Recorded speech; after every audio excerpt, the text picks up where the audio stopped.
Khadija Kouama, membre du pôle Tech Talk du R2IF, qui signifie Réseau des ingénieurs ivoiriens formés à l'étranger. Et c'est avec beaucoup d'enthousiasme que j'ai l'honneur d'animer ce webinaire intitulé Golden Woman, le leadership féminin dans la tech. Avant d'entrer dans le vif du sujet, permettez-moi de rappeler brièvement ce qu'est le R2IF. C'est un réseau dynamique fondé donc, par la présidente ici présente Muriel Niabelli, donc, qui a été fondée sur la volonté de connecter et valoriser les ingénieurs ivoiriens qui sont formés à l'étranger afin de permettre à la Côte d'Ivoire de bénéficier pleinement de ses talents implantés dans la diaspora. Donc, ces initiatives différentes comme ce webinaire visent à inspirer et à encourager les talents africains en mettant en avant des modèles exceptionnels.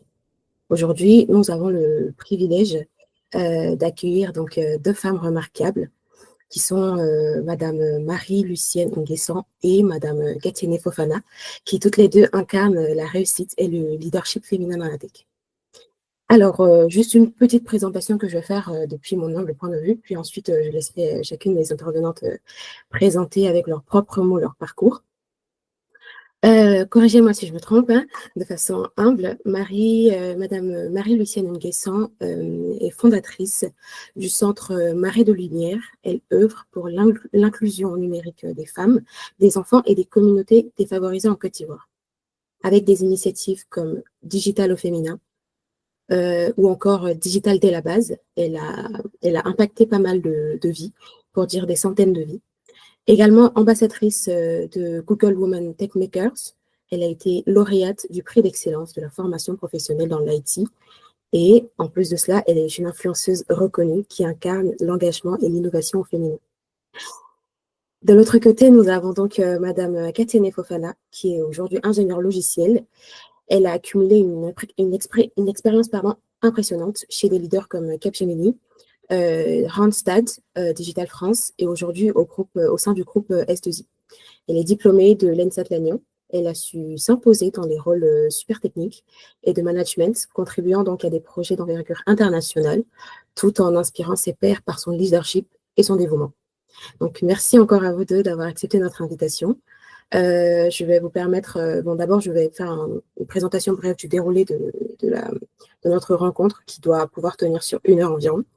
Donc, tout d'abord, après mon propos, donc, nous allons laisser la place à nos deux panélistes de se présenter avec leurs propres mots afin de poser le contexte sur leur parcours. Et après, on entrera un peu ensuite dans une sorte de discussion interactive où on va explorer leur cheminement, leurs défis et inspirations. Et pendant cette discussion-là, tous les participants, vous êtes complètement invités à poser vos questions, soit dans le chat, soit en levant la main, ainsi de suite. Ça doit vraiment être un échange constructif. Chacun de nous partira avec quelque chose qu'il aura appris. Et enfin, on pourra conclure du coup la rencontre. Donc, je vais commencer donc par Madame Marie-Lucienne Nguessan. Est-ce que vous pouvez nous présenter brièvement et parler des grandes étapes de votre parcours professionnel? D'accord, merci beaucoup, madame. C'est un honneur pour moi déjà de prendre part à ce talk pour discuter des technologies, pour parler de mon parcours. Donc, je suis Marie-Lucienne Nguessan et comme vous l'avez signifié, je suis la fondatrice de l'association Centre Marée de Lumière. Mais au préalable, je suis diplômée en informatique, développement d'applications et en génie logiciel. Et après l'obtention de mon diplôme, j'ai participé au concours Miss 2.0. En 2020, c'était la première édition. Donc, c'est un concours qui prône le leadership féminin dans le digital. Et par la grâce de Dieu, après plusieurs challenges relevés, j'ai été élue Miss 2.0 et c'est ce qui a donné un peu suite à la suite de mon parcours. Déjà, il faut noter que j'ai fait un bac D et j'avais le choix entre la médecine et l'informatique. Je ne savais pas grand-chose de l'informatique à la base, mais j'avais quand même un amour pour la chose, ce qui m'a poussé à faire le choix de ce domaine-là. Après aussi des renseignements, des informations que j'ai pu avoir de cette ligne devancier et surtout du fait que j'ai entendu qu'il n'y avait pas assez de femmes dans ce domaine. Donc, c'est entre autres les raisons qui m'ont poussé à faire le choix de l'informatique. Et donc, j'avais deux options pendant le choix des filières. Et Dieu merci, on m'a orienté en informatique et pas en médecine. Et finalement, je m'épanouis dans ce domaine et Après le concours Mise 2.0, j'avais déjà, avant même le concours, j'avais un projet à cœur, un projet pour aider les jeunes femmes à s'intéresser aussi à la question du numérique, surtout celles qui sont issues des milieux défavorisés et celles qui sont issues des milieux reculés de la Côte d'Ivoire, parce que étant moi-même issue de la ville de Poitiers, où j'ai fait quasiment tout mon cursus avant de venir à Abidjan, je me suis rendu compte que la plupart des opportunités de formation étaient à Abidjan et pas dans les villes de l'intérieur du pays. La preuve en est que quand j'ai eu l'opportunité pour intégrer l'Oran Digital Academy, c'était assez challengeant. Il fallait très souvent venir à Abidjan pour les entretiens avant d'être sélectionné et venir m'installer à Abidjan pour la formation. Et moi, j'ai eu cette facilité-là parce que j'avais déjà des frères à Abidjan et j'ai une famille qui est assez compréhensible, mais ce n'est pas toujours le cas pour certaines jeunes filles de l'intérieur du pays. Donc, voilà un peu ce qui a inspiré la suite de mes projets. Et quand j'ai réussi au concours Miss 2.0, durant le concours, il fallait présenter un projet naturellement. Donc, c'est le projet que j'ai présenté, mettre en place un centre de formation au métier du numérique pour les jeunes femmes des milieux reculés et des zones défavorisées. Alors, je réussis au concours en 2020 et en 2021, donc en décembre 2020. Et en 2021, j'obtiens un financement de Orange après avoir présenté le projet pour pouvoir initier le programme. Donc là, on lance Digital au féminin Tour et on sillonne les villes de la Côte d'Ivoire pour former des jeunes femmes pendant plusieurs jours sur les questions du numérique. Et Dieu merci, on constate l'impact, donc on poursuit durant plusieurs mois. Et cela donne suite à la mise en place de l'association de manière plus formelle, l'association Centre Marée de Lumière. Marée de Lumière parce que pour moi, on veut apporter une marée de lumière, une grande lumière aux jeunes femmes et aux personnes issues des milieux défavorisés sur les questions du numérique. Donc, on met en place l'association de manière plus formelle. On a nos autorisations des autorités compétentes et en 2022, on décide aussi de mettre en place un autre programme qui, cette fois-ci, va cibler les enfants dans les lycées et collèges. Et donc, on met en place le programme digital dès la base qui est finalement véritablement mis en place à travers la phase pilote en 2023 avec l'appui financier de UNICEF Côte d'Ivoire. Donc, voilà un peu pour ce qui concerne mon parcours au niveau des études, au niveau de mon association. Mais aujourd'hui, j'exerce en tant que chargée de communication au sein d'une organisation internationale. Donc, cela s'ajoute à ce que je fais avec mon association et à ce que je fais aussi de manière générale dans le domaine de l'informatique. Donc, je suis développeur freelance, je suis chargée de communication dans une organisation et je suis aussi actuellement la présidente de l'association Centre Marée de Lumière. Je dis actuellement parce que vu que c'est une association, je pourrais ne pas être la présidente l'année prochaine, mais bon, je suis aussi la fondatrice, donc ça ne va pas changer. Merci beaucoup. Merci beaucoup pour cette présentation très, très brève. Beaucoup de belles choses, en effet. Vous êtes vraiment l'incarnation de l'excellence. On ne regrette pas de vous avoir invité, en tout cas.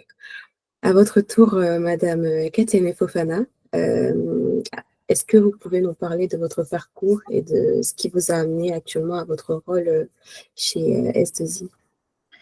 Eh bien, bonjour à tous. Merci pour l'invitation. Alors, moi, j'ai un parcours, comme vous avez dit, très technique. Moi, j'ai eu le bac, en fait, en Côte d'Ivoire, donc le bac C en 2012. Et après, en fait, j'ai eu une chance pour venir en France pour étudier. Donc, on prépare PTPTSI à Angers. Sauf que moi, en seconde, en fait, je voulais faire des statistiques. Donc, j'adorais les maths et tout. Et en allant, en fait, en termes de moyens familiers, enfin, de moyens, en fait, de la famille, c'est pas forcément simple de pouvoir venir étudier en France. Donc, quand je suis arrivée, en gros, je suis partie vers ce qui m'était proposé. Donc, j'ai accepté, en fait, la bourse. J'étais en PTPT, donc physique, technologie, sciences de l'ingénieur.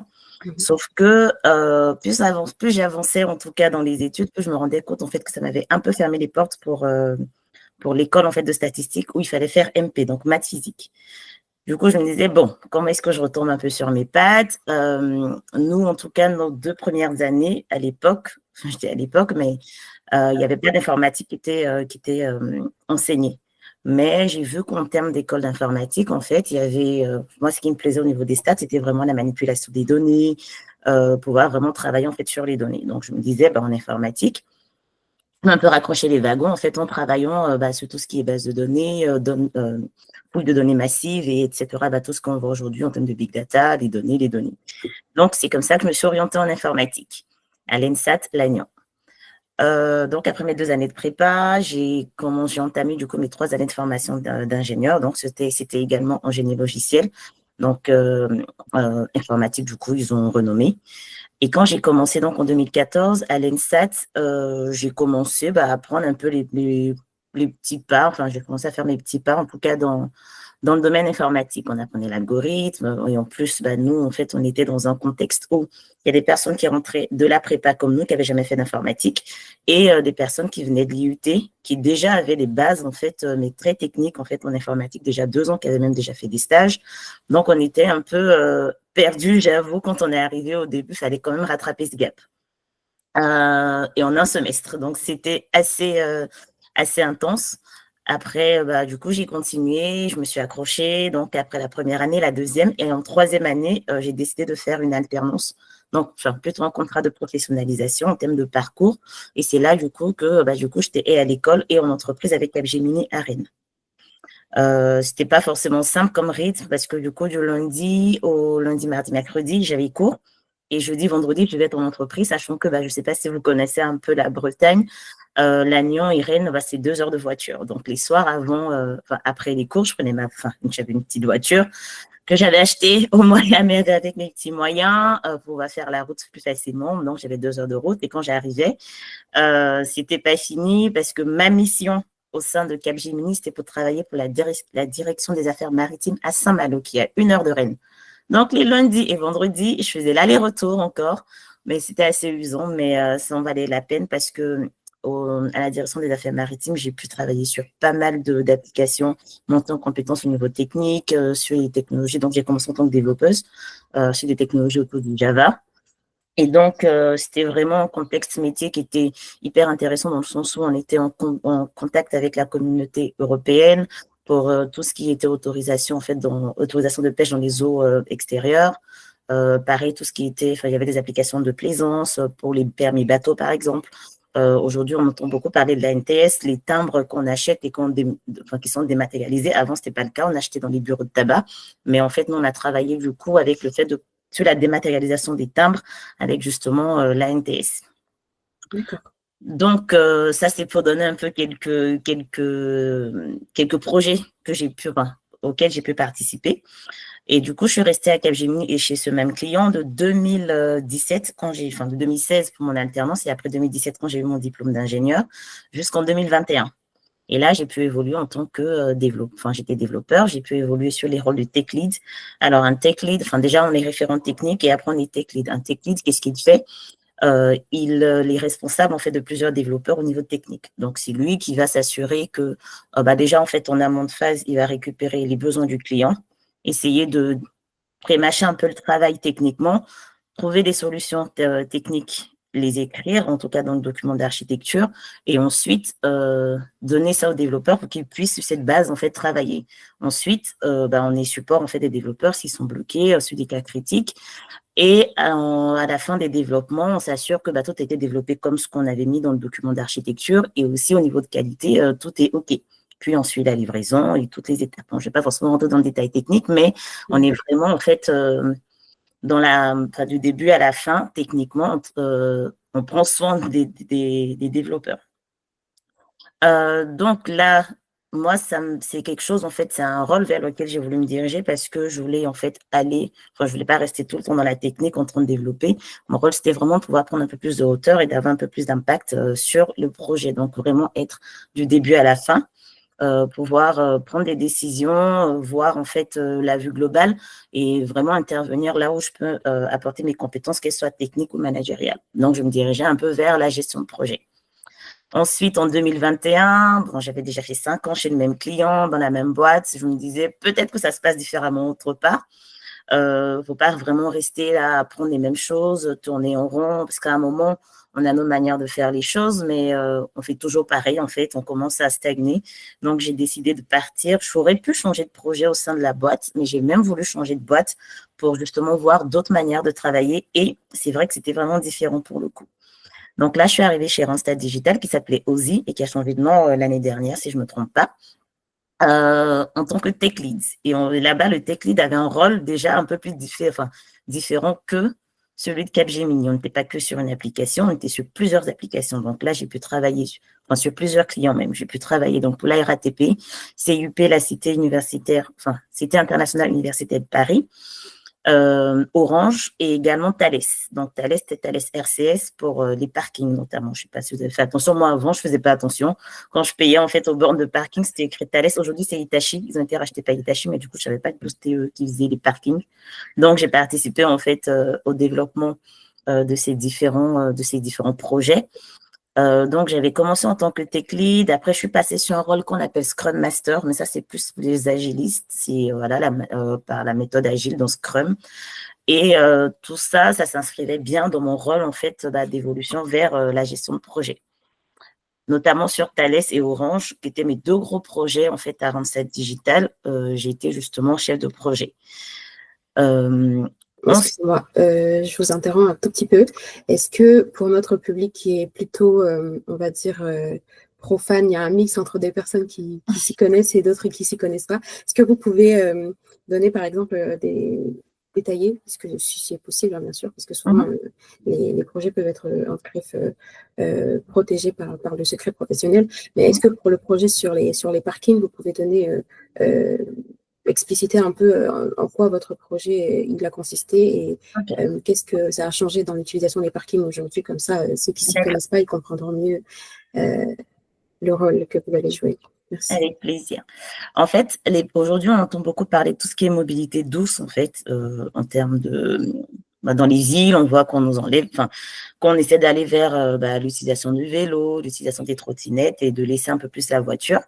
Donc, en fait, Thales, eux, aujourd'hui, ils sont des parkings qui existent. Le but, c'était de pouvoir faire, en fait, des parkings qui s'intègrent dans un parcours utilisateur où on utiliserait plus de mobilité douce. C'est-à-dire, je me gare, en fait, à un parking P+R, en dehors de la ville. Je prends un ticket et ce ticket-là, je dois pouvoir prendre un bus avec, louer une trottinette avec, prendre le vélo, faire tout mon parcours, en fait. Et quand j'arrive en bout de course, j'ai une facturation qui se fait avec tous mes différents moyens en fait de mobilité. Aujourd'hui, techniquement, vu comment ils étaient, en fait, on avait des bornes. Et là, c'était en C++. On développait directement sur les bornes. Donc, l'intelligence, c'était au niveau des bornes. Quand j'arrive avec ma voiture, la borne, il y a un programme du coup au niveau de l'automate qui dit ouvre la barrière et la barrière s'ouvre. Sauf que pour pouvoir s'interconnecter, parce que Thales n'est pas responsable en fait du réseau de bus, notamment dans les villes, par rapport aux tickets. Donc, eux, ils ont besoin de s'interconnecter avec d'autres services. En informatique, on appelle ça on appelle ça des microservices en fait, par exemple.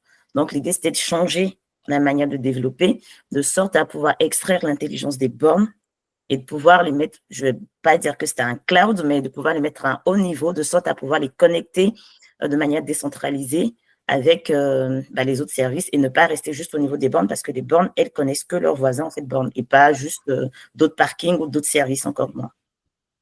Du coup, l'idée, c'était de redévelopper tout ça. Et il faut savoir qu'en informatique, ce genre de projet-là, c'est pas en un an qu'on les sort. Donc, on commence par ce qu'on appelle un MVP, Minimum Value Product. Et l'idée, c'est de le faire grossir peu à peu. Donc, aujourd'hui, la solution n'est pas encore sur le marché. C'est toujours en cours de développement. Moi, je suis partie, mais ça va venir justement avec avec toutes les campagnes qu'on a autour de la mobilité douce. Là, ils avaient pour but de sortir en 2027, mais je pense que ça va être un peu plus tard parce qu'on a eu quand même pas mal de contraintes techniques. Et donc, l'idée, aujourd'hui, vous n'allez pas voir ça tout de suite. Vous ne le vivez pas, mais ça va venir. Et l'idée, c'est vraiment de pouvoir, en fait, avoir ce parcours utilisateur en intégrant d'autres services, que ce soit de la ville, surtout de la ville, en fait, avec, du coup, les parkings. Donc, pour ceux qui auront des voitures et qui vont devoir utiliser d'autres moyens de déplacement plus doux, ça sera un peu l'idée. Je pense que, du coup, ils verront l'impact tout de suite. Très bien. Très clair. Merci beaucoup. Alors. Donc, je termine rapidement. Ça, c'était à Randstad. Et ensuite, du coup, je suis allée à S2I parce que j'ai eu un événement heureux dans ma vie, un bébé, je suis partie en congé de maternité, je suis revenue et quand je suis revenue, c'était le monde après The Walking Dead. Tout avait changé. Je le dis comme ça parce qu'en informatique, aujourd'hui, c'est tendu avec tout ce qui est contexte politique. Enfin, il y a eu Covid, après guerre en Ukraine. Il y a eu pas mal de demandes qui ont été faites. Donc, notamment au niveau des développements, il y a eu beaucoup, beaucoup, beaucoup de demandes. Tout le monde a essayé de digitaliser au maximum ce qu'il pouvait faire pour faire du télétravail, travailler à distance. Et aujourd'hui, en fait, on se retourne en fait vers une sorte de normalité. Donc, on se rend compte que, en tout cas, les entreprises, les clients se rendent compte qu'ils ont beaucoup investi, donc ils étaient freinés un peu. Et nous, on le ressent dans notre domaine parce que, déjà, il y a ça. Et puis, il y avait aussi le contexte politique qui faisait qu'ils ne voulaient pas forcément trop mettre leur billes. Et donc, on s'est retrouvé en 2024 avec un contexte où les clients, parce que moi, étant en boîte de prestation de services, je suis tout de suite impactée par cela. Les clients, en fait, ont commencé à internaliser leur développement et font de moins en moins appel, en tout cas, à des sociétés de prestations. Donc, quand je suis revenue, c'était un peu la guerre pour avoir des projets. Et donc, moi, j'ai décidé, en fait, de partir vers S2I qui me proposait d'autres projets. Et quand je suis arrivée, donc l'année 2024 est un peu mouvementée pour moi. J'ai commencé en septembre 2024 chez S2I. Et puis après, j'ai eu un projet personnel là pour le coup qui m'a fait déménager à Lille. Donc actuellement, c'est vrai que mon profil LinkedIn dit que je suis à S2I, mais j'y suis plus. Et à partir de lundi, en fait, je passe chez HN Service pour travailler pour Euro-Information. Alors, Euro-Information, c'est la DSI, la direction des systèmes d'information des banques CIC, Cofidis et Crédit Mutuel. Donc, l'idée, c'est d'être chef de projet. Bon, je n'ai pas encore mis mon LinkedIn à jour, mais ça va venir quand je vais débuter à partir de lundi. Donc, l'idée, c'est vraiment de pouvoir continuer à travailler sur leurs différents produits. Mais là, ça sera pour le coup dans le domaine de la banque. Très bien. Voilà où est-ce que j'en suis aujourd'hui. Merci beaucoup pour cette description très, très, très complète. Je vais maintenant me retourner vers Madame Marie-Lucienne Guessant pour rentrer un peu dans la partie un peu touchy de notre situation en tant que femme.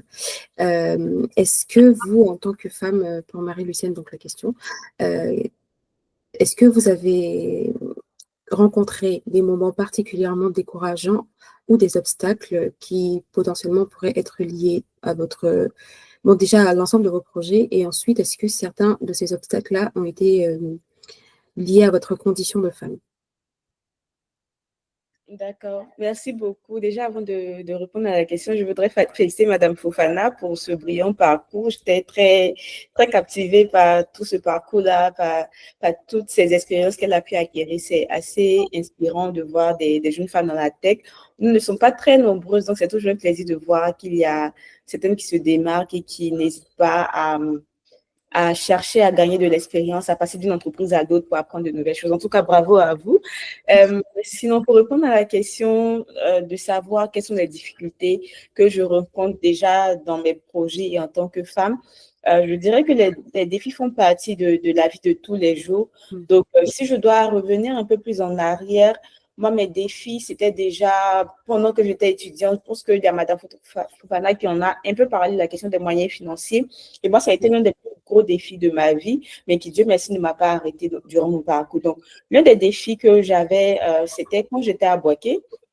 Lorsque j'ai obtenu mon diplôme de BTS en 2018, j'avais vraiment l'envie d'avoir le diplôme d'ingénieur et 3 ans après, mais les coûts des écoles d'ingénierie en Côte d'Ivoire sont assez élevés. Donc, je n'avais pas forcément les moyens pour pouvoir poursuivre les études. Mes parents n'en avaient pas les moyens non plus. Donc, plutôt que de m'arrêter là, j'ai commencé à chercher des opportunités, ça et là. Et c'est ce qui m'a permis d'intégrer la première cohorte de l'Orange Digital Academy après un processus de sélection assez rigoureux. Donc, là-bas, je bénéficie d'une formation de qualité. Il y a d'autres défis financiers épargnés, mais de manière générale, l'une des difficultés que je pouvais rencontrer dans le domaine, c'était parfois la réticence de certaines personnes vis-à-vis de toi quand ils savent que tu es une femme et que tu es dans la tech. On se dit forcément que tu n'as pas forcément assez la carrure d'un homme ou les compétences d'un homme pour pouvoir exister dans ce domaine-là. Parce qu'il y a tout de suite ces stéréotypes qui jusque-là donnent l'impression qu'un homme dans la technologie est forcément peut-être mieux qu'une femme. Pourtant, il y a plusieurs exemples comme celui de Fofana et de bien d'autres jeunes dames que je connais dans la tech qui font la différence. Donc, il y avait ce défi-là de pouvoir prouver qu'en tant que femme, je peux aussi exceller dans le domaine. C'est vrai que j'en ai pas parlé en parlant de mon parcours, mais j'ai eu aussi à faire un peu de la technique. Donc, après l'Orange Digital Academy, j'ai travaillé dans une autre entreprise en tant que développeur back-end et ce n'était pas forcément l'une des choses les plus aisées. En tout cas, ce n'est pas l'une des choses les plus aisées en informatique, mais je faisais de mon mieux avec toutes les difficultés et tous les défis que cela pouvait créer. Donc, après, en ce qui concerne les défis au niveau de mes projets, il y avait aussi le défi financier. Donc, quand j'ai participé au concours Mise 2.0 en 2020 et que j'ai gagné, c'est vrai que j'ai reçu un gain financier, mais ce n'était pas forcément un gain destiné au projet. Ça ne pouvait pas réaliser même le projet que j'ai présenté, mais c'était quand même un appui qui venait, qui allait m'aider à réaliser ce projet-là. Donc, j'ai commencé dans un premier temps à chercher des financements et Orange m'a ouvert les bras parce que j'ai bénéficié de leur programme de formation en 2019. Donc, c'est un peu plus facilité les choses pour avoir ce financement-là. Mais en même temps que ce financement est venu, ce n'était pas un financement qui couvrait toutes les charges du programme. Donc, il y avait des défis par derrière pour pouvoir répondre à certaines charges de l'équipe, vu que Orange prenait plutôt en charge ce qui concernait l'organisation pratique du digital féminin, tout ça. Donc, il y avait les défis financiers. Mais à côté de cela, l'un des défis les plus courants que nous rencontrons encore aujourd'hui, c'est l'accessibilité. Donc, vu qu'on fait des tournées de formation, on va dans des villes vraiment reculées, il y a le défi pour la logistique, pouvoir transporter le matériel informatique, les ordinateurs et tout ça quand on doit aller dans les villes. Mais l'autre défi, encore quand on arrive sur place, c'est parfois le problème de connectivité. Parce qu'on a beau dire que la Côte d'Ivoire est développée, parfois quand tu sors d'Abidjan, tu as l'impression que le développement est arrêté à Abidjan parce que dans certaines villes de l'intérieur du pays, c'est difficile d'avoir accès à une connexion Internet de qualité dans un premier temps. Et il y a aussi le défi qui est lié principalement aux participantes qui parfois n'ont aucune notion sur les questions du numérique ou qui ont peut-être de brèves notions, mais qui se limitent à la question des réseaux sociaux ou qui n'ont pas de smartphone, qui n'ont pas d'ordinateur. Donc, quand tu vas donner une formation dans cette ville-là, comment tu fais en sorte qu'après ton passage, elles puissent continuer à pratiquer ou qu'elles puissent mettre en pratique tout ce que tu leur as donné comme acquis? C'est un défi qu'on rencontre et auquel on cherche à pallier, je dirais. Mais voilà, en dehors de ça, il y a pas mal de défis. Quand tu veux, déjà, les gens ne croient pas forcément en toi dès le départ. Moi, j'ai eu beaucoup de chance d'avoir Orange qui m'a ouvert les bras. Et comme je l'ai dit tantôt, c'est parce que je suis passée par l'Orange Digital Academy 1 an plus tôt. Mais on cherche encore d'autres financements pour pouvoir aller plus loin dans le projet parce qu'aujourd'hui, sur des tournées qu'on fait chaque 2 mois ou chaque 1 mois en fonction des circonstances et sur des formations qui se tiennent sur 5 jours, on forme 50 jeunes femmes, 5 jours, ce n'est pas suffisant. Même si on essaie de donner le maximum, mais qu'après 5 jours, on a toujours des retours positifs, ce n'est pas suffisant. Donc, on cherche des financements pour pouvoir aller plus loin, pour pouvoir former pendant une période plus longue. Mais on est face à ce défi-là où tu déposes des courriers, tu fais des demandes, mais ce n'est pas toujours évident d'avoir les moyens financiers qui vont avec pour pouvoir même faire des acquisitions de matériel. Donc, jusqu'à aujourd'hui, c'est Orange qui nous prête des ordinateurs pour nos tournées de formation et tout. Et voilà, ce n'est vraiment pas facile niveau financier, ce n'est vraiment pas facile niveau organisationnel. Je dirais aussi que l'une des difficultés que moi je rencontre aussi, c'est la gestion de la ressource humaine. Donc, je pense que c'est l'un des défis les plus gros, même en tant qu'entrepreneur, la gestion de l'humain. Et moi, je suis très jeune, donc vous imaginez, je suis jeune et je dois venir gérer une équipe de personnes parfois qui sont d'un certain niveau, qui sont peut-être plus âgées ou je ne sais plus. Mais voilà, c'est pas toujours évident. Mais Dieu merci, j'ai su m'entourer aussi de quelques personnes qui me font confiance et en qui j'ai confiance. Donc, ça m'allège un peu la tâche dans ce que j'ai à faire. Mais voilà, ce n'est pas toujours évident. J'avoue, ce n'est pas toujours évident. Et peut-être un autre des défis que je rencontre, surtout en tant que femme, c'est le fait que je suis sur plusieurs projets à la fois. Donc, dans ma présentation, en ce qui concerne mon parcours, il y a certaines choses sur lesquelles je suis passée, mais comme je le disais tantôt, je suis encore développeur freelance. Je travaille souvent sur des projets pour certaines entreprises ou pour certains particuliers. À côté de cela, j'ai mon poste au niveau de l'organisation internationale où je travaille, où c'est un peu prenant aussi pour tout ce que j'ai à faire là-bas. Il y a l'association à gérer avec nos différents projets. Donc, ça, c'est un autre point. Et à côté de cela, il y a mon engagement en tant que volontaire dans plusieurs programmes de UNICEF, de l'Union européenne, des programmes pour lesquels on me sollicite ça et là. Donc, il y a un défi organisationnel aussi auquel je dois faire face. Donc, ça nécessite vraiment de pouvoir être bien organisé, d'essayer de joindre les deux bouts. J'avoue que parfois, ce n'est pas évident. Parfois, j'ai envie de lâcher prise. Je vais me cacher pour ne pas avoir à me perdre au milieu de tout ça. Mais bon, Dieu merci, jusque-là, je tiens. Mais voilà, en quelque sorte, les défis auxquels je fais face depuis quelques années. Merci. Très bien, merci beaucoup pour cette réponse vraiment claire et détaillée. À votre tour, cette fois-ci, Madame Katina, vous avez mentionné tout à l'heure dans votre présentation de parcours le fait d'avoir eu un enfant. Donc ça crée, on va dire, sûrement une difficulté supplémentaire. Comment est-ce que vous arrivez à gérer déjà votre rôle de femme déjà en tant que chef de projet dans un milieu qui est majoritairement masculin et en plus en tant que mère maintenant? Tout à fait. Avant tout, merci Madame Guesson. Et puis, moi, je vous retourne en fait, c'est impressionnant votre parcours déjà en plus dans le domaine entrepreneurial. Je vois que vous avez pas mal de défis. Moi, je suis plus en dessous, en tout cas, les petites mains, on va dire, mais vous êtes vraiment sur le terrain et j'apprécie vraiment, en tout cas, tout le travail que vous mettez en place, que ce soit dans la vie, en fait, associative ou même à votre niveau. Je pense que c'est très impressionnant. Et merci encore, en tout cas, au nom de toutes ces femmes. Donc, moi, me concernant, alors, ma vie de maman, comment dire? Parce que mon petit, il aura 1 an bientôt.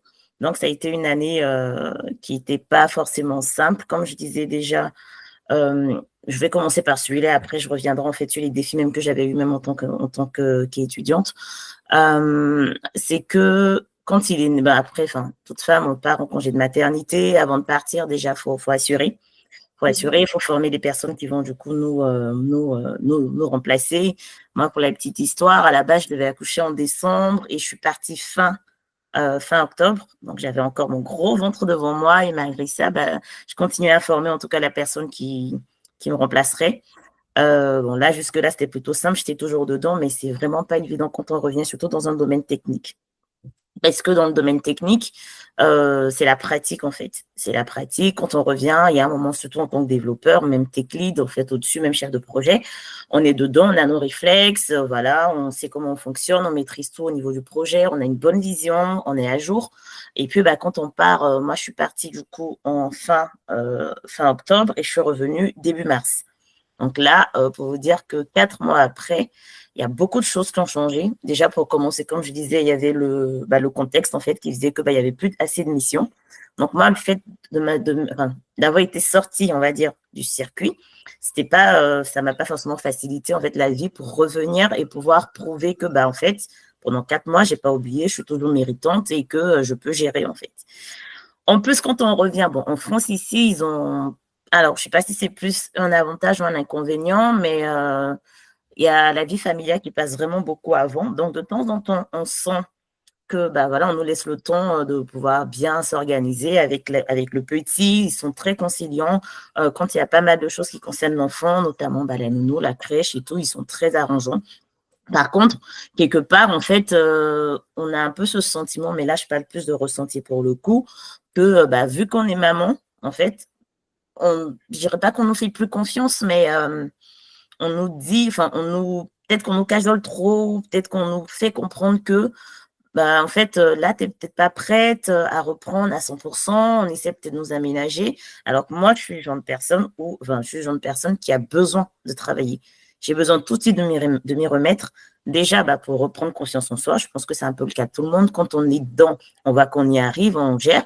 Mais et là, en fait, c'était vraiment tout doucement. Bon, après, j'ajoute à cela le fait qu'il n'y avait pas de mission. Donc, eux, ça les a arrangés quelque part de moi me faire travailler, on va dire, c'était pas à mi-temps, mais en tout cas, de ne pas me surcharger tout de suite. Alors que moi, j'avais besoin tout de suite de revenir dans le bain et de pouvoir, prouver déjà que je peux, me prouver à moi-même que je pouvais et prouver en fait ensuite à l'entreprise que j'étais capable de le faire. Donc, c'était un peu ça comme défi. Heureusement que pendant mon temps, ce qu'on appelle l'intercontrat, c'est quand tu n'as pas de mission et du coup, tu es disponible. Pendant ça, moi, j'ai profité pour, du coup, pour passer des certifications, les certifications américaines, notamment par rapport à mon rôle de Scrum Master. Et j'ai essayé de vraiment faire valoriser ça de sorte à pouvoir, ce qui a fait de sorte à pouvoir donner de la valeur à mon CV. Donc, ce qui a fait que là, en plus, je vais vous dire, j'ai arrêté le 25 octobre 2024. Après, 2023, pardon, quand j'ai repris en mars, je n'avais pas vraiment repris. Après, j'ai changé de boîte. Quand j'ai changé de boîte, il n'y avait toujours pas de clients. Donc là, jusqu'en octobre, ça fait vraiment un an pile, enfin même plus d'un an, que j'ai pas vraiment travaillé sur un projet comme je le faisais avant avec des clients de manière vraiment intensive. Et aujourd'hui, malgré ça, j'ai quand même réussi à convaincre du coup un client et une entreprise et même un client en fait du coup de mes compétences, et ce qui fait qu'aujourd'hui j'ai le poste justement de chef de projet aujourd'hui à Euro Information. Et je vous assure que même pendant les entretiens en tant que femme, pas qu'ils arrivent vraiment à rentrer dans nos têtes, mais à un moment on se demande est-ce qu'on va y arriver. Est-ce qu'on va y arriver? Parce que comme je disais, l'informatique, ça va ultra vite. En un an, tu n'as pas bossé sur un client, on va dire techniquement. Les gens pensent que tu es un peu à la ramasse, qu'il va te falloir une remise à niveau. Et j'avoue que moi, aujourd'hui, ça a été vraiment le gros défi, en tout cas de toute cette année, de pouvoir rester en fait à jour, de rester au niveau et de pouvoir prouver notamment en fait que je mérite toujours en fait cette place et que je peux malgré ma nouvelle condition de maman. Si je reviens un peu en arrière, il y a une petite anecdote que je voulais partager avec vous. C'était mon école d'ingé. Donc là c'était complètement par rapport à ma condition de femme. Donc, comme je vous disais tout à l'heure, quand en école d'ingé, quand on est arrivé, il y avait ceux qui venaient de prépa et ceux qui venaient d'école, de l'IUT, qui connaissaient déjà pas mal de choses. Et il y a ce qu'on appelait des modules facultatifs, qui nous permettaient de pouvoir avoir des crédits supplémentaires pour pas forcément aller en rattrapage et tout. Donc, moi, le but de ça, c'était surtout pouvoir me mettre à niveau le plus rapidement possible par rapport à l'informatique. Donc, il y a un module qui s'appelait WebDev, qui est vraiment typiquement ce que je fais aujourd'hui. Et quand on est arrivé en amphi, donc le professeur a présenté le module, en quoi est-ce que ça consistait, ce qu'il y avait dedans et tout. Moi, j'avais même pas 6 mois en fait d'informatique en soi. C'est maintenant que je découvrais les algorithmes, tout ce que c'était, le pseudocode, enfin bref. Et là, il termine sa présentation et il pose la question, il dit qui est intéressé pour ce module? Donc, je lève ma main. Et là, il y a un homme, un étudiant qui était dans ma classe, pour le coup, je ne vais pas le nommer, qui me regarde et qui me dit, c'est pas ce que tu crois. Waouh. Quand il m'a dit ça, je suis restée figée. Je dis, OK, on verra. Je suis allée à ce module. Non seulement je suis allée à ce module, je l'ai validé, mais j'ai fait pire que ça parce que c'était en première année, mais en 3e année, j'étais major en fait de la promo en informatique. Très bien. Et je sais qu'un jour, il est remonté, on est revenu de la pause, et en fait, nos copies en fait, restent à la scolarité, tout le monde peut aller consulter en fait. Il est revenu, il me dit, parce que tout le monde m'appelait Cathy, non mais Cathy, comment t'as fait? Parce qu'il y avait un module qui était ultra technique, j'avais eu 20, et la note d'après était 7. Et il me dit, mais comment t'as fait? Et là, je lui ai dit, tu te rappelles en première année? C'est pas ce que je croyais. C'est pas ce que tu crois non plus, en fait. En fait, c'est une anecdote que je partage aujourd'hui, ça me fait rire parce que, en fait, je me dis, il y a pas mal de personnes, surtout en tant que femme et en plus noire, malheureusement, il y a pas mal de personnes, en fait, qui ont déjà des idées arrêtées en nous disant qu'on ne va pas y arriver. Parce que, comme Mme Guesson l'a dit, c'est un domaine où il n'y a pas beaucoup de filles. Nous, sur notre promotion, dans notre classe, on était 40 étudiants et on n'était que 5 filles, dont certaines n'ont même pas tenu jusqu'au bout, parce que je ne pense pas qu'elles n'avaient pas les capacités, mais je pense qu'elles se sont pas, elles sont peut-être restées, elles n'ont pas voulu dépasser en fait ces barrières que les autres personnes nous mettaient déjà de base du fait qu'on était des femmes. Et en plus, moi, femme et noire, j'ai eu pas mal de personnes qui, en me voyant, et en plus, là, vous me voyez là, mais je ne suis pas très grande en plus. Donc, petite, quand on me voit, c'est, en fait, tu ne vas pas y arriver, mais qu'est-ce que tu fais ici, en fait? Sauf que, finalement, je pense qu'on peut, en fait, se donner les moyens de pouvoir le mettre la pâtée, en fait, en guillemets. Très bien. Voilà. Donc, aujourd'hui, moi, ça a été un défi que j'ai réalisé en 3 ans. J'ai même pas fait exprès parce que je ne pensais pas spécialement à lui en lui disant, il faut que je lui prouve. Je me suis juste concentrée sur ce que je sais faire. Je suis allée de l'avant, je savais d'où je venais, je savais ce que je voulais. Et j'ai juste mis en place, en fait, j'ai juste appliqué mes compétences et ça a fini par payer et montrer vraiment ce que je suis et ce que je peux faire. Et ça, je pense que même en entreprise, ça continue. Surtout en France, ici, les gens n'osent pas dire les choses parce que voilà, tout de suite, on peut se faire attaquer, enfin, ils peuvent se faire attaquer, mais on le sent en fait dans certaines choses, dans certaines prises de décision. On peut sentir qu'on nous rabaisse, enfin, c'est un gros mot, enfin, c'est un grand mot, parce que là, je trouve pas vraiment le dire, enfin, je trouve pas vraiment un mot un peu plus simple pour le dire, mais on peut se sentir négligé, on nous prend pas tout de suite à notre valeur.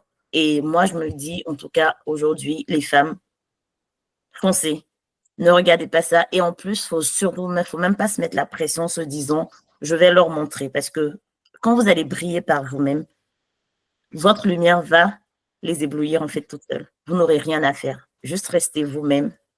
Faites ce que vous avez à faire. Faites-vous confiance surtout. Surtout ça. La confiance, ça a été un gros, gros, gros point pour moi aujourd'hui pour pouvoir relever tous ces défis en fait. J'en ai d'autres, j'en ai pas mal, mais cette anecdote-là, je la trouvais assez parlante parce que elle s'est retranscrite en fait de différentes manières, même au cours de mon parcours en tant que tech. Et je me dis qu'aujourd'hui, ce sont quand même des barrières psychologiques que nous, déjà, en tant que femmes, on doit pouvoir lever pour justement pouvoir, en fait, faire profiter nous-mêmes déjà et même notre entourage, notre plein potentiel. Très bien, très clair, très inspirant. J'aurais pas mieux dit. Il y a déjà une Merci file beaucoup. d'attente pour les questions. Oui, parfait. J'avais une dernière question pour Marie-Lucienne avant de passer donc aux questions des participants. Madame Fofana l'avait déjà un peu introduit, mais je voulais vous demander qu'est-ce que vous avez comme conseil à donner à une jeune fille, par exemple, qui aurait peur de se lancer dans la tech et s'y profiter pour expliquer un peu comment est-ce que vous arrivez à jongler avec toutes vos responsabilités? C'est quoi une journée type pour vous? Comment est-ce que vous restez motivé? Et utiliser ça justement pour en faire un message à une jeune fille qui hésite et qui se dit qu'elle n'en a pas les capacités. D'accord. Alors, je ne sais pas si j'ai pu redonner toutes les questions, mais je vais essayer d'aller pas à pas. Déjà, l'intervention de Madame Fofana m'a permis aussi de me souvenir d'un fait que j'ai vécu aussi quand j'étais étudiante. Et je me souviens qu'il y a quelques jours, même cette semaine, j'ai appelé mon prof d'algorithme à l'époque, qui est l'une des personnes qui m'a vraiment donné davantage d'amour pour la programmation. Et comme Madame Fofana l'a signifié dans notre classe aussi, sur peut-être une trentaine d'étudiants, il n'y avait pas plus de défis. Donc, il y avait moins de défis carrément dans la classe. Et en plus, il y a eu aussi des désistements. Et je pense que certainement, tout ça, c'est dû aux stéréotypes, à la peur de pouvoir s'affirmer et tout ça. Et à cette époque aussi, il y avait des propos sexistes du genre vous n'avez pas honte de vous faire dépasser, vous les hommes, la part des femmes et tout ce genre de choses. Mais il s'est trouvé qu'on a fait des examens à notre établissement et il n'y avait que 3 filles qui ont eu l'examen. Donc, il y avait moi et 2 autres jeunes femmes dans la classe. Donc, non seulement les filles étaient en sous-nombre, mais nous étions les meilleurs en ce qui concerne nos différents domaines, nos différents programmes en classe. Et ça nous permettait de voir à quel point les hommes avaient une vision assez négative de la femme dans l'informatique parce qu'ils venaient tous dire, y compris les professeurs, vous les hommes, vous n'avez pas honte, ce sont des femmes qui vous dépassent ici, dans la filière de l'informatique. Ce sont des choses que j'entendais, mais je n'en faisais pas une barrière. Et moi, je me souviens que la première note qu'on a eu à faire en algorithme, c'était une note vraiment catastrophique. Donc, la première interrogation du mois, on a eu des notes assez catastrophiques et moi, je me suis remise en cause. Je me suis dit, mais je suis venue ici, j'aime quand même la chose, donc je ne peux plus permettre d'avoir une telle note. Donc, c'était la dernière mauvaise note que j'ai eue. Et après, je me suis vraiment donnée à fond. J'ai fini aussi meilleure de ma promo durant mes années d'études et tout. Et aujourd'hui, cette semaine, quand j'ai appelé mon professeur de programmation parce que je pensais vraiment à lui, il m'a dit, il n'y a même pas une semaine, je parlais de toi, je te prends toujours comme exemple lorsque je donne mes cours et tout à mes étudiants. Je leur dis, voilà, vous voyez, Marie-Lucienne, elle a fait ci, elle a fait ça et tout. Mais ça fait plaisir d'entendre ça aujourd'hui, de se rendre compte que on n'a pas eu tort, en fait, de faire ce choix-là, malgré tout ce que les professeurs disaient, malgré tout ce que les étudiants disaient, malgré toutes les barrières qu'il y avait. on a fait quand même des efforts pour pouvoir se prouver à soi-même qu'on pouvait y arriver et pas pour prouver aux gens que ouais, je suis une femme et je peux forcément y arriver. Comme Madame Fana l'a dit, pardon, on le fait d'abord pour nous-mêmes. On le fait parce qu'on veut pouvoir se prouver à soi-même on est capable de pouvoir atteindre ces objectifs-là parce qu'on aime la chose et parce qu'on sait tout ce qu'on a gagné en exerçant dans ce domaine-là. Donc, je voulais revenir sur ce point avant de répondre aux questions que j'ai d'ailleurs oubliées, mais je devais essayer d'y aller. Je sais que vous avez demandé à ce que je parle de comment est-ce que je m'organise, mais avant ça, vous aviez posé une autre question, donc je ne sais pas si vous pouvez revenir là-dessus. La question, c'était de savoir qu'est-ce que vous pouvez donner comme conseil à une jeune fille qui hésiterait. D'accord, donc je pense que j'en ai un peu déjà parlé tout à l'heure là, à travers mon intervention. C'est déjà de ne pas se limiter, de ne pas se dire parce qu'on dit que c'est pour les hommes, je ne peux pas y arriver, ou se dire c'est trop compliqué. Une fois que tu te dis que c'est compliqué, ça crée un blocage dans ta tête. Donc, la barrière à lever est d'abord psychologique. Comme je l'ai fait après la première note qu'on a eu à faire en algorithme, si je m'étais limitée à la mauvaise note que j'avais eue et que toute la classe avait eue, j'allais m'arrêter là. Et après cette note-là, c'était vraiment au début de cours, il y a eu plusieurs personnes qui sont allées faire la comptabilité ou d'autres filières. J'aurais pu faire aussi ce choix parce que j'avais l'option. Mais je suis restée là parce que j'ai fait un travail psychologique. Donc, j'ai essayé de lever toutes les barrières qui auraient pu m'empêcher de pouvoir atteindre ces objectifs-là. Donc, ce que je peux dire à ces jeunes femmes, si elles ont un amour déjà pour l'informatique, c'est un domaine qui est assez vaste. Donc, elles peuvent déjà chercher à savoir qu'est-ce qu'elles veulent faire concrètement dans ce domaine. Et par la suite, qu'elles décident de se former parce qu'une fois que tu décides de te mettre dans ce domaine, tu dois pouvoir prouver tes compétences. Ça va t'aider toi-même à avoir davantage confiance en toi, mais ça va donner aux autres personnes de comprendre que tu n'es pas là parce que tu voulais juste venir dire que je suis une femme dans la tête, mais parce que tu as les compétences pour être là. Donc, chercher à avoir les compétences qu'il faut, briser toutes les barrières qui sont dans la tête, ne pas faire fi des stéréotypes qui sont très courants en ce qui concerne la femme dans la technologie, et puis croire en soi et se dire, oui, c'est possible, c'est vrai que je suis une femme, j'ai plusieurs défis, j'ai des défis que les hommes n'ont pas forcément, comme par exemple le fait de devenir mère, comme le fait de devoir avoir à gérer un foyer et tout ça, ce n'est pas toujours le cas pour des hommes. Donc, moi, je dois pouvoir faire face à ces charges et en plus faire face à mon domaine d'activité, mais je peux y arriver, je me fais confiance et je m'organise comme il se doit. Donc, ça me permet de venir sur la question de comment est-ce que je m'organise au quotidien, quelle est une journée type pour moi.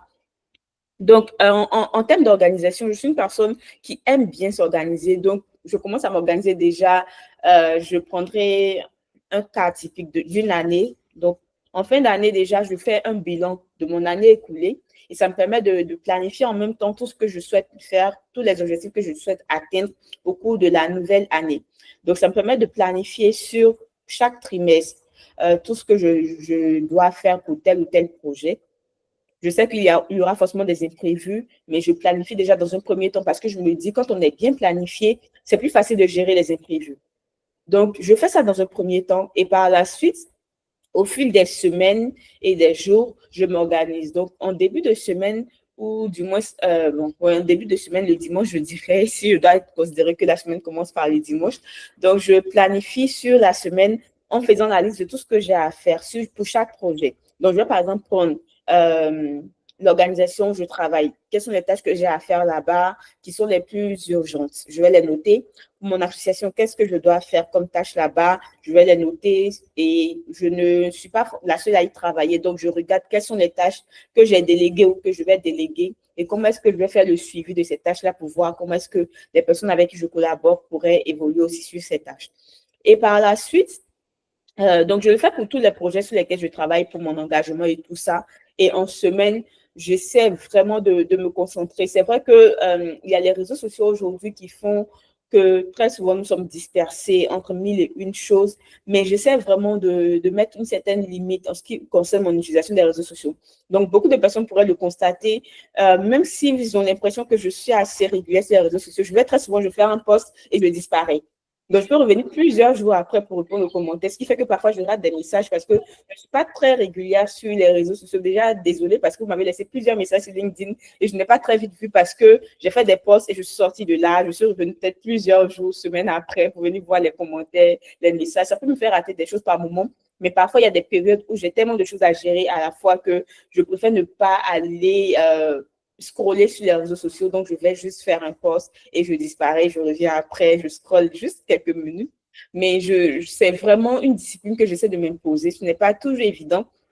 Il y a des moments où j'essaie de lâcher prise, mais la discipline est un élément très essentiel au milieu de tout ça. Parce que vous avez beau être organisé, si vous n'avez pas une certaine discipline pour vous dire j'ai des objectifs à atteindre, il faut que je puisse savoir comment est-ce que je gère mon temps. Vous allez planifier, mais vous n'allez pas suivre votre ligne directrice. Donc, c'est important de planifier, mais c'est important de mettre la discipline au cœur de tout ce qu'on fait. Vous avez parlé de motivation. Comment est-ce que je fais pour être motivé au quotidien? Il y a une phrase que j'ai entendue quelque part et que je ne fais que répéter ces jours-ci. Celui à qui on a dit que le lion arrive n'a pas la même manière de courir que celui qui a vu le lion arriver. Pour dire que quand vous avez des objectifs à atteindre, parfois vous pouvez être dans une forme de laxisme parce que vous n'avez pas encore vu le danger arriver. Vous n'avez pas encore vu que si vous n'atteignez pas cet objectif-là, vous risquez gros. Donc, vous pouvez être dans une forme de laxisme, de procrastination et tout. Mais si vous savez que vous avez beaucoup à perdre en n'atteignant pas cet objectif-là, vous allez faire tout pour y arriver. Je pense qu'on a tous fait quand on était élève, étudiant. Parfois, on sait qu'on a un devoir ou un examen. On n'étudie pas jusqu'à… Mais quand on sait qu'on veut réussir cet examen-là, même si c'est à 2 jours à la veille de l'examen, on va faire des nuits blanches pour pouvoir étudier, pour pouvoir y arriver. Donc, c'est pareil dans la vie de tous les jours. Il faut déjà avoir un pourquoi qui est assez grand pour pouvoir aller au-delà de la motivation et rester discipliné. Parce que la motivation, elle n'est pas constante. Aujourd'hui, tu peux être motivé pour faire une chose, mais demain, tu ne le seras pas forcément. Mais pourquoi est-ce que tu vas continuer à faire cette chose malgré que tu n'es pas motivé? C'est la discipline qui va faire la différence. Donc, tu dois avoir un pourquoi suffisamment grand. Pourquoi est-ce que je vais atteindre cet objectif? Est-ce que si je loupe ce projet-là, je ne vais pas rater ma carrière ou bien ça ne va pas empiéter sur mes objectifs de vie? Se poser les bonnes questions et se dire, OK, j'ai les réponses à ces questions-là. Il y a beaucoup à perdre. Donc, c'est vrai que je ne suis pas motivée, c'est vrai que je suis fatiguée, mais je vais faire l'effort, je vais me discipliner, je vais faire ce que j'ai à faire pour pouvoir atteindre cet objectif. Donc, voilà un peu pour ce qui me concerne, tout ce que je peux dire sur la question de l'organisation. La motivation, elle vient, elle part, elle fluctue, mais la discipline doit être au cœur de tout ce qu'on fait. Donc, il faut planifier, mais il faut surtout être organisé pour pouvoir atteindre ses objectifs. Et pour toutes ces jeunes femmes qui vont suivre cette vidéo, qui la suivent déjà, ce que je peux dire pour conclure, c'est croyez en vous, croyez que vous êtes capable de réaliser de grandes choses. Le fait que vous soyez une femme n'est pas une limite. Vous êtes aussi intelligente que les hommes et vous pouvez autant exceller que les hommes dans le domaine des technologies. Ce n'est pas une question de concurrence, mais c'est une question de compétences. Et pour pouvoir prouver cela, il faut que vous puissiez vous former, avoir les compétences qu'il faut et oser aussi. Parce que très souvent, le problème aussi qu'on constate avec les femmes, surtout dans la tech, c'est qu'elles n'osent pas assez. Parfois, elles ont des compétences, mais elles ne savent pas se faire valoir. Et c'est vraiment ce qui me tient à cœur dans ce que je fais.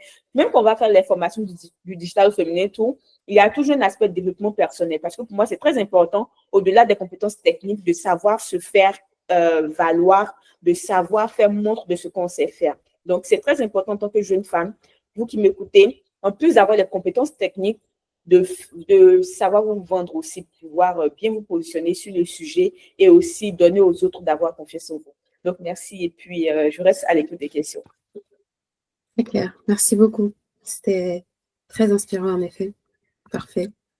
Maintenant, on peut passer rapidement aux questions. Je pense qu'il y en avait quelques-unes, mais elles se sont désistées parce que je pense que c'était suffisamment clair et donc on a balayé les réponses avant même que les questions aient été posées. Donc, je crois qu'il y avait une dernière main pour Muriel, du coup. Oui, moi. Alors moi, tout ce qui a été dit, c'est vraiment très, très inspirant. Je me reconnaissais dans beaucoup d'expériences et ça fait plaisir. Vite fait, hein, comme on a déjà à la fin, moi j'avais une question pour Madame Fofana. Donc vous étiez chez Capgemini et vous étiez développeur et c'est toujours chez Capgemini que vous êtes passé tech leader la première fois.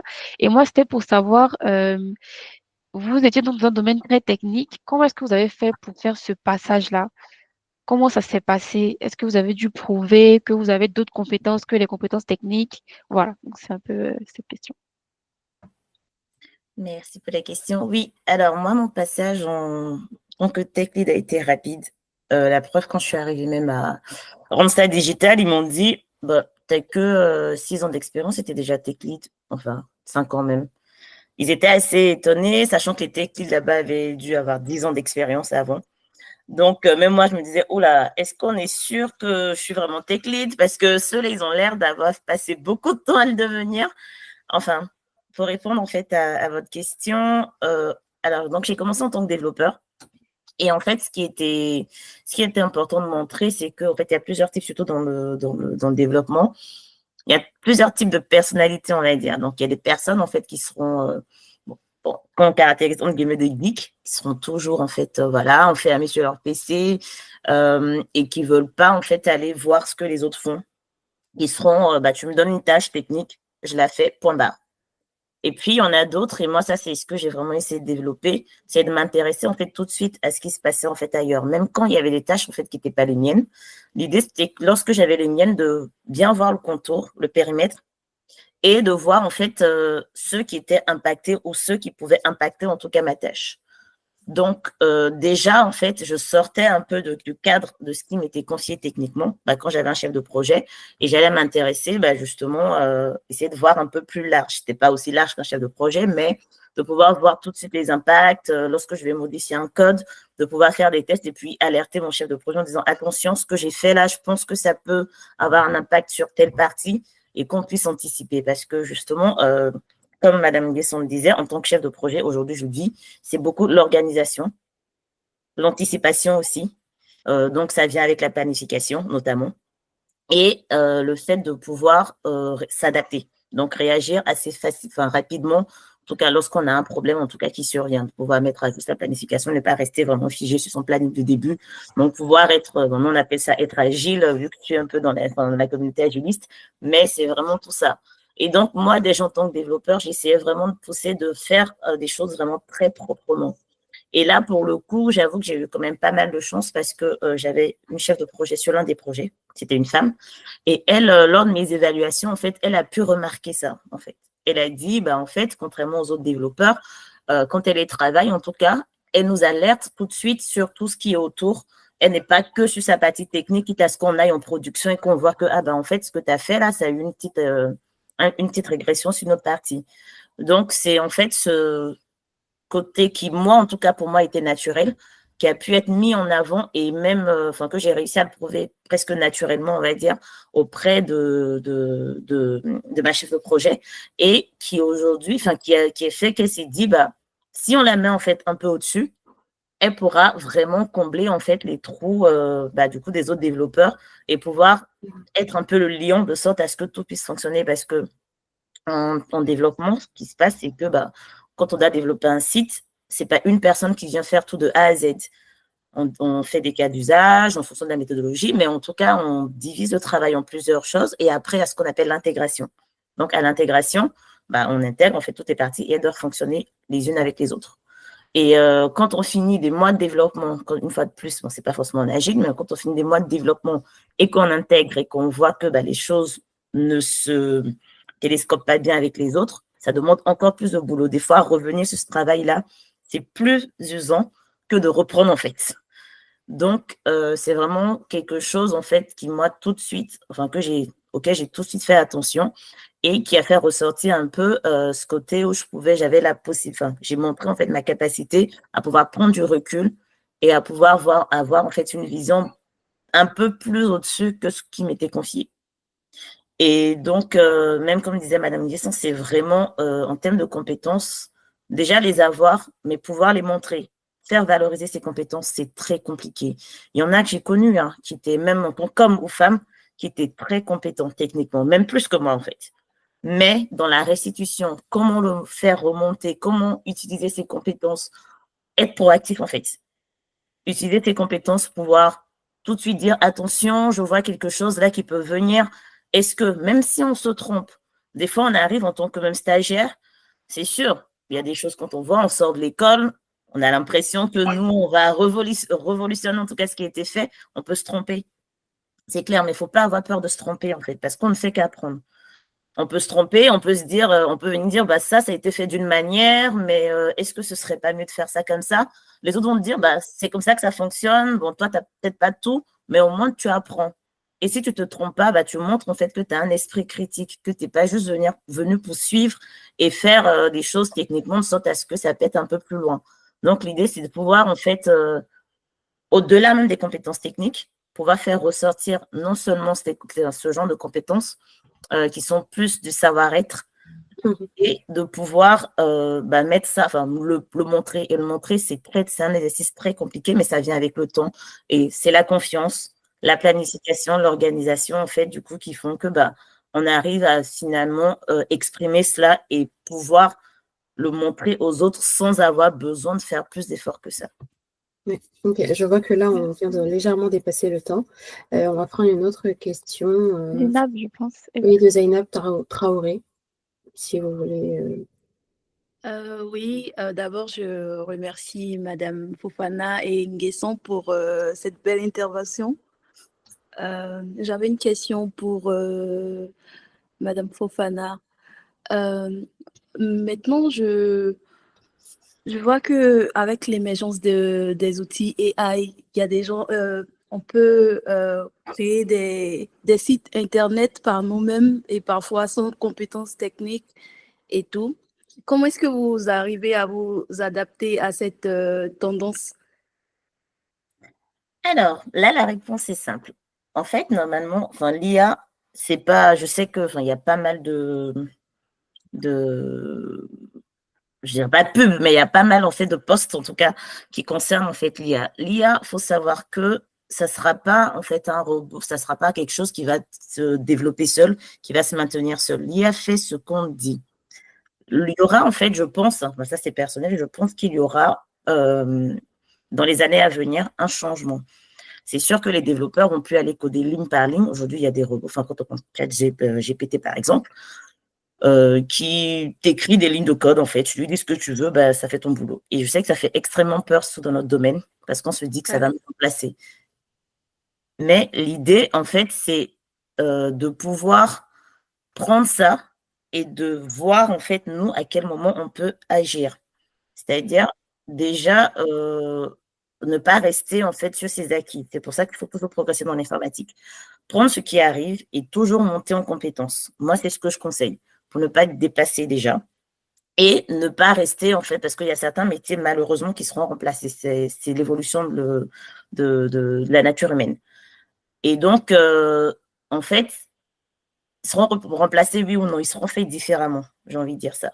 Aujourd'hui, comme je disais, les développeurs n'ont pas écrit les lignes par ligne, mais quand on a en fait un code, comment est-ce qu'on l'appréhende? Comment est-ce qu'on l'utilise? Comment est-ce qu'on le maintient? Est-ce qu'il répond vraiment à ce qu'on fait? L'idée, c'est de pouvoir répondre en fait aux besoins du client. Donc, répondre aux besoins du client, le robot, il a ses limites en fait à un moment. Peut-être, je ne sais pas ce que ça va donner dans quelques années. Peut-être qu'ils seront plus performants que nous, mais il y aura toujours besoin en fait de l'intelligence humaine pour venir valider, pour venir dire ok, c'est vraiment ce que je veux et pouvoir continuer à améliorer. On ne connaît pas en fait toutes les capacités du cerveau et l'idée c'est de ne pas rester en fait sur nos acquis, mais de pouvoir aussi développer notre cerveau, de pouvoir développer, d'aller plus loin en fait dans nos compétences, de sorte à pouvoir s'adapter toujours en informatique avec tout ce qui viendra. Je ne sais pas si tu peux poser la question ou... Oui, merci. Parfait, merci beaucoup. Est-ce qu'il y a une autre question? Dernière question, oui, pour Madame Nguesson. Ok. Oui. C'est pas la dernière question, et puis après, on va d'accord. libérer les Oui, participants. vite fait. Moi, j'avais une question par rapport à votre type de leadership. Parce que vous avez beaucoup de projets, donc vous gérez plusieurs équipes, si je ne me trompe pas. Et comment est-ce que vous adaptez votre leadership à tout ça? D'accord. Merci beaucoup pour la question. La question du leadership est un élément très essentiel quand on doit gérer des équipes, en effet. Je ne sais pas si vous avez déjà entendu parler du leadership humain. Donc, moi, j'ai eu à bénéficier d'une formation sur le sujet, la question du leadership humain. Donc, c'est une forme de gestion des équipes qui met au cœur de la gestion l'humain.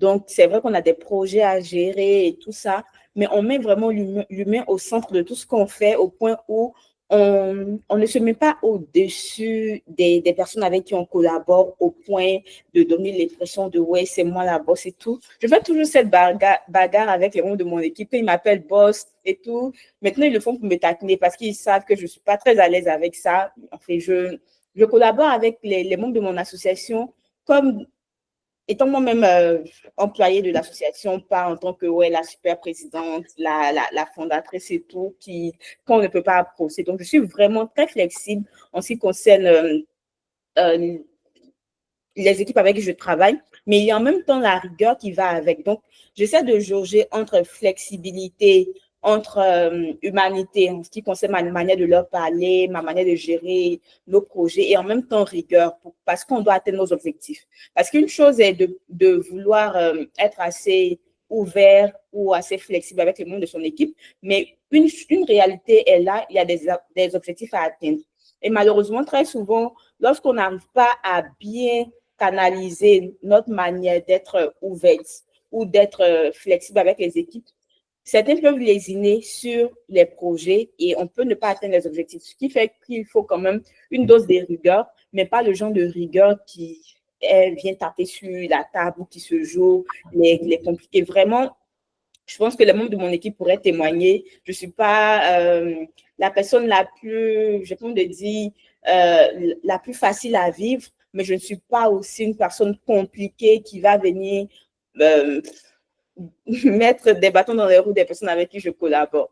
Donc, voilà. Donc, c'est un leadership qui essaie de jauger sur la flexibilité, l'humanité, mais en même temps la rigueur pour pouvoir atteindre les objectifs. Donc, beaucoup de communication, on se parle, quand on a des projets, on se concentre full sur les projets. Quand on termine, on trouve le moyen d'aller se détendre, on parle de tout et de rien, de certains sujets qui n'ont pas forcément un lien avec le travail et tout ça. Et vraiment, j'ai pas envie d'utiliser le terme famille, mais c'est vraiment une forme de communauté qu'on a bâtie qui est vraiment où on est assez ouvert d'esprit, on se parle de manière vraiment relaxe, on se parle comme des amis, quand on doit se parler comme des amis et on travaille quand on doit travailler sur les différents projets pour qu'à la fin on puisse atteindre nos objectifs. Donc voilà un peu, j'espère avoir répondu à la question. Merci, c'est très Très clair. bien. Bah, merci, j'ai vu qu'il n'y avait plus d'autres questions ni d'autres mains levées. On est bien à la fin de notre intéressant webinaire. Merci infiniment donc à tous nos participants et ainsi que à Marie-Lucienne et Katiana pour votre échange, pour cet échange qui était riche et très inspirant. Vous avez réussi à travers vos expériences à mettre en lumière non seulement les opportunités qu'offre le secteur de la tech, mais aussi les défis qu'il est possible de surmonter avec persévérance et passion. Nous espérons vraiment que ce partage aura permis à toutes nos participantes de se projeter, de croire en elles et de comprendre qu'il n'y a pas de limite à ce qu'elles peuvent accomplir tout simplement. Une fois encore, merci à toutes et à tous pour votre participation et merci au R2IF pour l'organisation de cet événement. Nous espérons vous revoir pour nos prochains rendez-vous et bonne journée à tous. Merci, au revoir. Merci Salut. Merci, au revoir. Au revoir.